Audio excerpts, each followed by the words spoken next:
When my partner and I first started dating, I remember we talked about our dreams, big and small.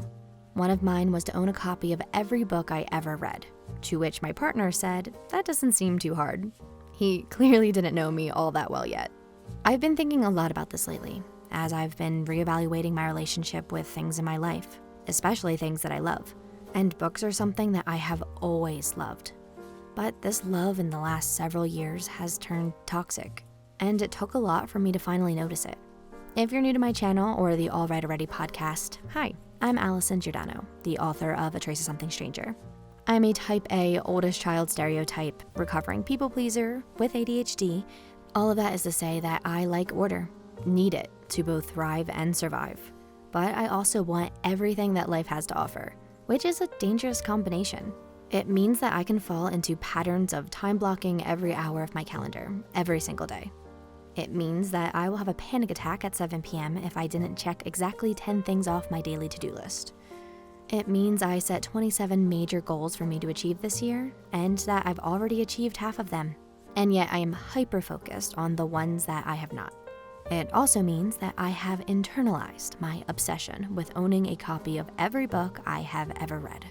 When I met my partner at 20, this was a lot of books. Now at 27, it is a totally unreasonable amount of books, not just because of the number, but because I didn't like a lot of the books I've read. So my dream was flawed from the start, set with an unrealistic and optimistic assumption that I would only read what I enjoy and only own what I have read. I wasn't consciously working towards this goal in the last several years. That would be silly since I live in an apartment on the other side of the country from my family, which is to say that there is definitely another cross-country move in my near future. Yet I've ended up with hundreds of books that I have either not read or not enjoyed, taking up space in my 1,000-foot, one-bedroom apartment that I share with my partner and Percy, my corgi. Hundreds of books that are not sparking joy, shame on me, Marie Kondo, and are actively clogging up my to-be-read list. If you watched or listened to my episode at the start of 2025, I went through the 25 books I put on my TBR from my physical pile at home. Today, I'm getting rid of half of them, because the hard truth I have had to confront is that there is a reason I haven't read these books, and being busy isn't a good enough excuse anymore.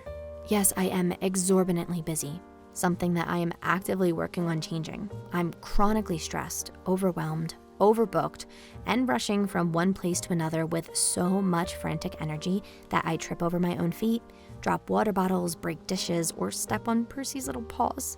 Though half the time it is his own fault since he's literally underfoot begging for bacon or celery scraps alike. I am struggling with my health, struggling to connect to my friends and family, and struggling to celebrate all the truly amazing accomplishments I should be proud of in the last year, like publishing my debut novel. So it's no surprise why reading anything that's not an audiobook has become challenging in the last couple of years. However, it's not a good enough excuse for owning, quite literally, 101 books that I have not yet read. The truth is, I don't want to read them. If I did, I would have found a way to read them by now. Not all 100, that would be a difficult number for me to hit in a single year, let alone this year, when I am as chronically busy as I insist I have to be. But some of them I would have made time for, like reading Onyx Storm, Sunrise on the Reaping, Deep End, and of course, all the Dramini fanfiction. So the truth I hate to confront because it means I wasted money and bookshelf space is that I do not want to read Lightlark or The Inheritance Games, or the 5-book series by Tessa Bailey that I know nothing about despite buying all of them in a frantic rush after loving one but not the other of her Christmas romances. It took me being in such a challenging place for me to examine the factors that have been contributing to my stress. And while it may sound silly to some, an endless TBR hanging above my head like a little black rain cloud is not helping. And the truth is that for women especially, we are particularly sensitive to our environment. This beautiful bookshelf that I treated myself to for my birthday and book release this year was meant to be such a source of comfort. And now the shelves are so stuffed that looking at it makes me feel anxious.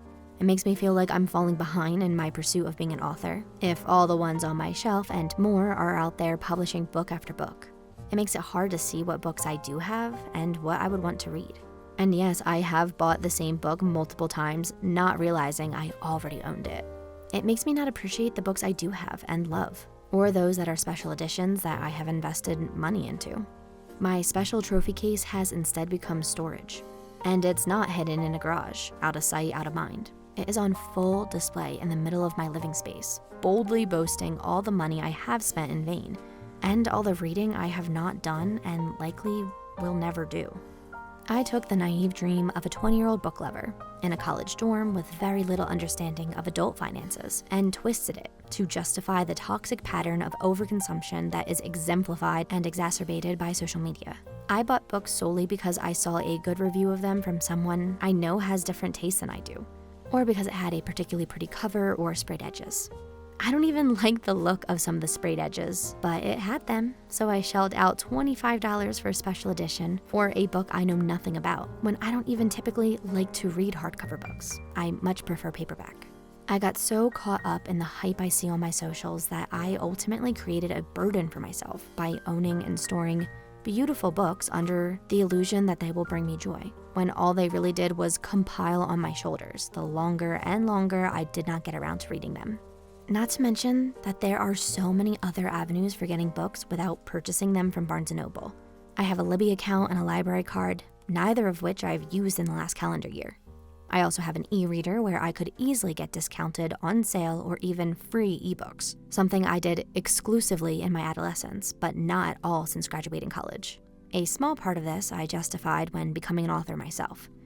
Sales are so important to our success. In a lot of ways, it's the only metric that matters. I think in a well-intentioned but ultimately pointless way, I thought that if I supported fellow authors with a physical purchase, then I was a meaningful contributor to their success, and therefore that same consideration would come back around to me.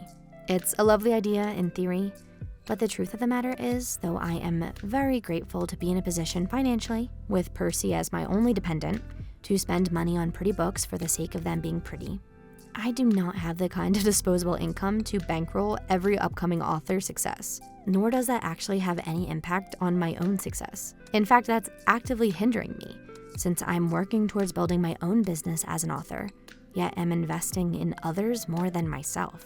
And I know enough about the world of publishing to know that in most of these cases, I'm not actually making a difference to their bottom line. I'm doing that for the big box stores that I am purchasing from.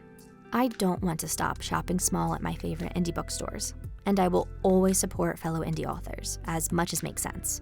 But that is only a small portion of the purchases in the scheme of things. Then there is the matter of my 20-year-old dream. I'm not giving up on it, but I think it needs work. I no longer want to own every book I've ever read, because I've not enjoyed every book I've ever read. I want to own books I have loved and either want to proudly display on my beautiful shelves or read again in the future. My bookshelf and the books on it need to once again represent an investment into my happiness. To do this, I need to weed my garden.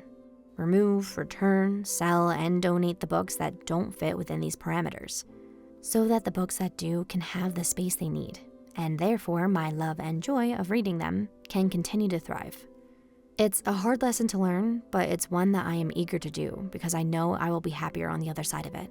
To be totally honest, it's a little embarrassing to see how unaligned my acquisition of books, since not all of them were new purchases, some were thrift finds, hand-me-downs, and gifts, have been with my goals. But at the same time, we all make mistakes.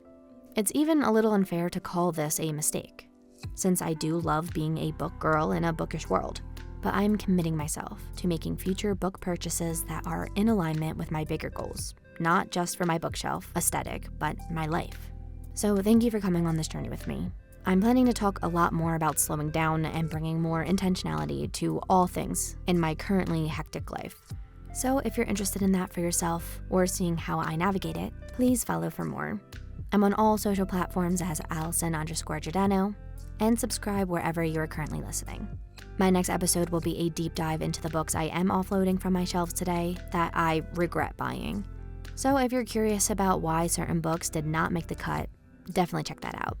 Finally, you can find my book, A Trace of Something Stranger, wherever you get your books. However, if you want to support an indie or small press author like me, to the best of your ability for the same amount of money, please consider buying from me directly, either on my website, AllisonGiordano.com, or at an in-person event, which I do a lot of.